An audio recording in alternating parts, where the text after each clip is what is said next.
Welcome to Reminiscing, our Highline History, a radio show presenting the memories of our community in the Highline area at 106.5 LP FM, South King County. Listen to a new episode every week with your host, Roger Price. Ready for more stories?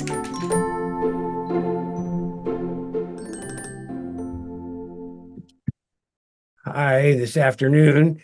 I'm Roger Price, and I'm a volunteer here at the Highline Heritage Museum.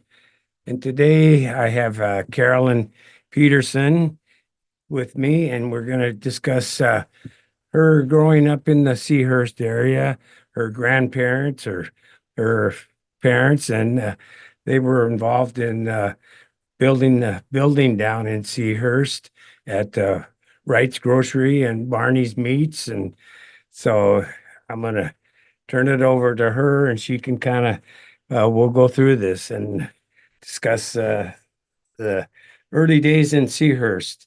So Carolyn, you can kind of take off and see how it goes. Okay.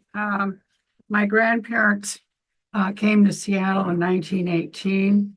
My grandfather was a vendor for the railroads, and I believe the name of the company was Addison Miller. I'm not quite sure of the Miller part.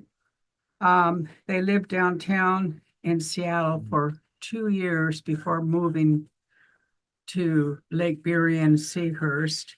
They built the store there, the old brick one that's still there. And I'm not sure of the exact year, but it was in the 20s. The Depression was going on at the time, later on, heading toward the 30s, and they used that building to ferry all their relatives out of North Dakota, Montana, that type of, so that was their living space until they got relocated. My grandfather was William Joseph McMahon. He was born, we think, in 1882, and he died the summer of 1959. He was from the Milwaukee, Wisconsin area. My grandmother was Pearl Marie Pennock McMahon. She was born March 29th, 1892. And she died in May of 1984. And she was from the North Dakota prairie and lived in the sod houses growing up. So they built the Wright's grocery store. And while I was growing up, Barney Keebler was the butcher. And the Wrights at that time, I thought, were very old. The building is inscribed on top with the M-A-R-E-D-E-T. It's a combination of 3 names: Mary for my mother, Ed for their nephew that they were raising, and Bernadette with the D-E-T part for they called her Det. But so it was named for their 3 children that they were raising.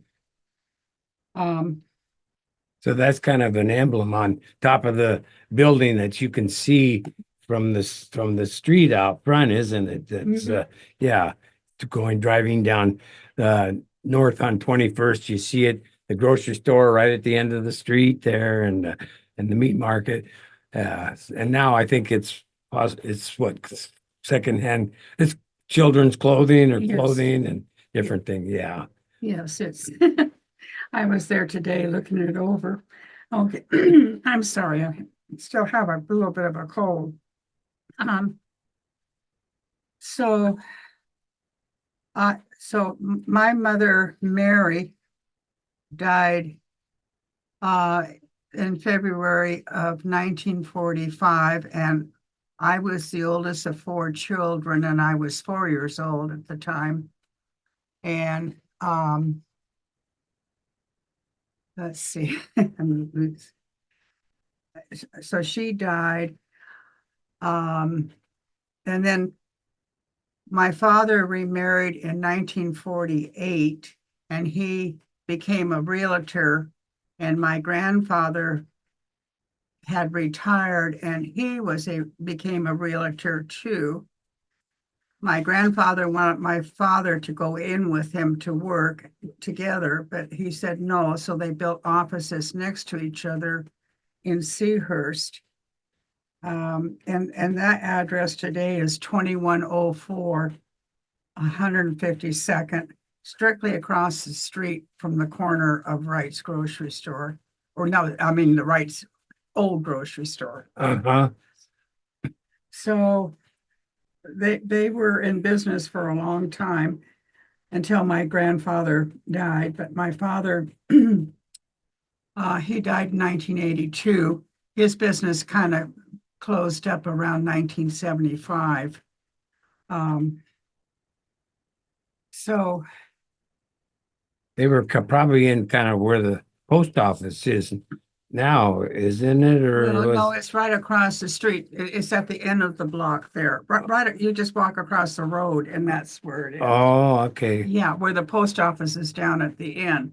Uh-huh. And I remember that post office from way back then, I too. suppose, sure. Been down there for a long, long time though. And when Grandma and Grandpa moved here, they were Catholics, and they were getting tired of going to White Center for Mass. So Grandpa was always an organizer. So he spearheaded getting St. Francis built. And Father Gibney came along, and they became lifetime friends. And so the old St. Francis Church was built. And then my grandfather, when my parents got married, he managed to get a little bit of remodeling done just for the, ahead of where the wedding was the first event afterwards. So, He had a little influence into it, yeah. and then, yes, because he was raising my sister, and she was starting to, get close to going to grade school. He got concerned about that because he wanted her in a Catholic school. So he, along with other people, spearheaded again the grade school that's there. Oh, okay. Mhm. And then Grandpa got worried about dying. So he decided there was a hospital that was needed. And along came Berrien Hospital. Uh-huh. So he, along with a group of other, at that time, mostly men, did the spearheading of it. Uh-huh. Yeah, that was around 1957. Yes. Mhm. Grandpa died in 59. Okay. So, It was just before one of his last things he built before he passed away. well, he died there too. Oh, uh-huh. Yeah. So, and my aunt and uncle, Det, who, the part of the name for the building, they lived in Seahurst until the 1970, and they lived at 15218 22nd Avenue. My uncle Dick, he worked at Boeing, but he became an inventor, and to this day we don't know what he invented. But it was so secretive that they moved to Squim and bought 16 acres and built a shop on the, where no one could go into it unless you were an employee. Oh, very private. Yeah, Mhm. so that was a little bit of Seahurst. They were having a struggle financially, and all of a sudden they became super rich. Oh, sure. He invented something that was profitable Yes. anyway. Yeah. I wasn't even allowed near the building. So, I just remember the days with Father Gibney and Father Byrne. He was there, if anyone remembers them at all. And my grandparents, I'm kind of wandering back and forth, but my grandparents on Lake Berrien, the address is 1461 152nd Avenue, and it's a white stucco house. It's a big house with, right now it's painted with red shutters. And Mhm. that's where they had a ballroom on the top floor at the time. And when my parents were married at St. Francis, the wedding reception was in the ballroom. Oh, So uh-huh. after my mother died, they couldn't, they decided they just didn't want to live there any longer because there were too many memories. So they ended up building another house down near Three Tree Point on Hillcrest Road off of Sylvester. A huge brick house that sat on top of a hill, had a beautiful view. Hmm. And the house is still there. Okay. So my father, he remarried, and so we spent most of our childhood after he remarried in Gregory Heights on 169th. And those were good days. Oh, I bet you had a lot of fun. Yeah, they're just good days. And you went to Highline High School. Yes, You and your sister. yes. Mhm. And my mother, of course, had graduated from there too. Oh, wow. Yeah, so in fact, we had probably 6 or 7 relatives that all graduated from Highline in the 30s. Hmm. So, yeah, so we had a little bit of history. We had some of the same teachers, Mr. Wiggins and Oh, sure, Mr. Wiggin. He was there when I was there. yeah, He was there forever. Uh, Mr. Leonard Johnson. yeah, Johnson was retired when I Yeah, finally went. and his daughter was a classmate of mine, Carol Johnson. Oh, uh-huh. So, yeah, so I'm trying to think. Well, you had, I'm sure you probably took advantage of the Burien Field House now and then down Oh, here. definitely. Uh-huh. Different things in Burien, Bells of Burien. Oh, they were our neighbors Oh, yeah, in okay. Gregory Heights. Oh, sure. I knew it. And then my father down at Glendale Acres Club, with all the condos, he was the realtor for those. Oh, And his name was T.A. Peterson. That was his business name. He was Ted Peterson. And Kenny Leonard was the builder. uh-huh. I know that I went to school with Judy Leonard. Oh, I knew her. Sure, she was Yeah, in my and class. Caroline was her sister. I didn't know her, but Uh, yeah. Yeah, and there was a middle sister too. There were 3 girls. Okay. Yeah. Yeah, they lived in Gregory Heights when we did. And then we moved to Normandy Park when I was like 13 or 14 Oh, from okay. Gregory Heights. Wasn't too far away, but we moved. Sure. So, and the Leonards moved too.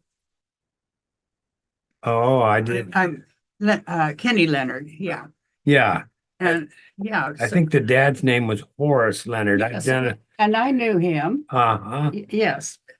My father used to call him Old Man Leonard. That was- Uh-huh. So, Yeah, him and Kenny and his brother were quite the builders, oh, and yeah. Horace was the father, and I And- think that's what got him In started. fact, they all went together on, it just slipped my mind. But Bill and Valdez were also other builders. Hmm. And what is it? It'll come back. But well, they did have some doings with Cascade Vista, which is in Renton. Hmm. Lake Hills was the first one, Okay. but they would go in, as partnership. It was short-term partnerships in these things. Oh, okay. So Yeah, out off of I-90 over there, Lake Hills, I think is towards Bellevue or something in there. yeah, that was the very first that I remember. And you, yeah, and when you first came here, Seahurst wasn't that populated. I mean, but as time went on, they built the grade school there, and you probably actually were in that famous picture in the new what was it, Life magazine or something, of the kids at Lake Burien School that was so crowded the kids would they were showing them coming out the windows. They took a picture of that day. It was really a famous picture because of overcrowded in the Highline School District because of the growth, after the Yes. war. Oh, it was a big growth. In fact, Lake Burien grade school, my mother went to that. Mr. Mercer was Oh, it was the principal, and I went to it, mhm. because she was gone. Um, he was the principal there, still, Sure, he was there a long and, time. and he lived down at Three Tree Point, and he and his wife, I don't think they had children, but they would invite us in for cookies and, Oh, I just, neighbors don't do that anymore, but. no, not too much So, anymore. No, that's kind of a loss. Yeah, so. But yeah, those are good, fun times. Yeah. And let's see. Well, a lot of people always mention Harry Lemon too. I don't know if you had Harry Lemon, a teacher at Highline, Yes. and you probably did have him. He was pretty involved with the Camp Waskowitz too. Oh, I went to Camp Him Waskowitz. and Carl Jensen were very big in Camp Waskowitz. They practically got it started. But yeah, no, that's pretty neat that you and your grandpa was he left an impression in his mark in Seahurst over the time, and you moved around different areas of Gregory Heights, Normandy Park, Seahurst, and your sister. I know you guys, because my brother graduated 1 year behind you, but he graduated with your Oh, younger sister. Uh-huh. well, I have to, let's see. I graduated in 58. My sister Mary Ann graduated in 59. My brother Billy, well, I can't call him Billy any longer, William, graduated in 60. And then my youngest sister in 62. And Oh, she wow. was Susan McMahon. Because she had been formally adopted by my grandparents, though she was born Susan Peterson. So Mhm. she was 4 months when my mother died.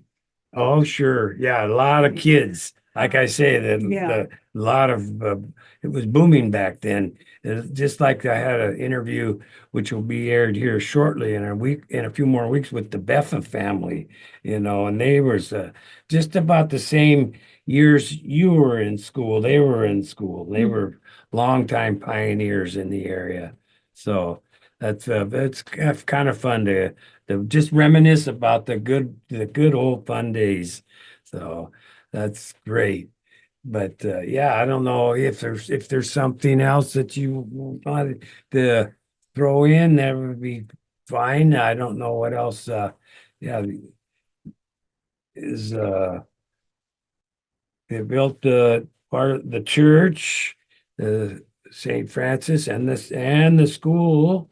So he was a and your grandpa, he must have learned his trade at a pretty young age also, or was it later in life that he began his building? Yeah. I really can't add too much more. Uh-huh.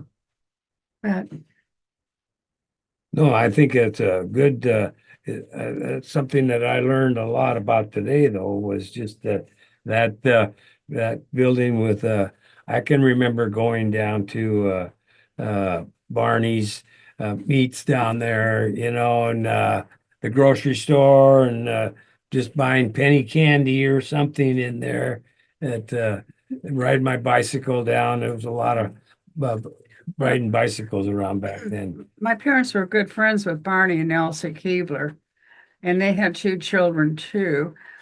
Jerry Keebler was my age. He was in my class. Mm. And then Kathy Keebler, um, let's see, she was 3 years younger. And there was some, I saw a lot of her because there were the Haleys that also lived in Seahurst. And Linda Haley was a close friend of mine to this day. And her sister Kathy was also a close friend of Kathy Keebler. So there was a lot of family. Uh-huh. And, I could probably name off, 5 or 6 other families, but, there were a lot of families. Oh, sure. Yeah. And they all seem to have 3 or 4 kids, that's in Seahurst. I know that like that one, I believe it's the brick house down there on around 24th or 25th. That the Stokes family. Oh, Bobby Stokes? Yeah. Yeah. My brother was Stokes and Yes. Huntley. uh-huh. Yeah, Stokes Huntley Insurance. Yeah, good. We used to go salmon. I mean, we used to go to the ocean with a lot of the business people, Uh-huh. families. The men would all go salmon fishing and and they were one of them that was. Yeah, and the Stokes are a very early Yeah. family in the area too. They go way back to the early And the 19. Atchivines. Oh, I don't know that much any about them, but yeah, that's the Well, they were no, they lived in Seahurst too. okay. Mm-hmm. Yeah. Well, gee, Carolyn, I'm glad we had an opportunity to do this today. I know we've had different setbacks along the way, but we finally got it done, and I'm glad to get this on the air in shortly. So we'll get this going, and I thank you very much for coming in. So great. You're welcome.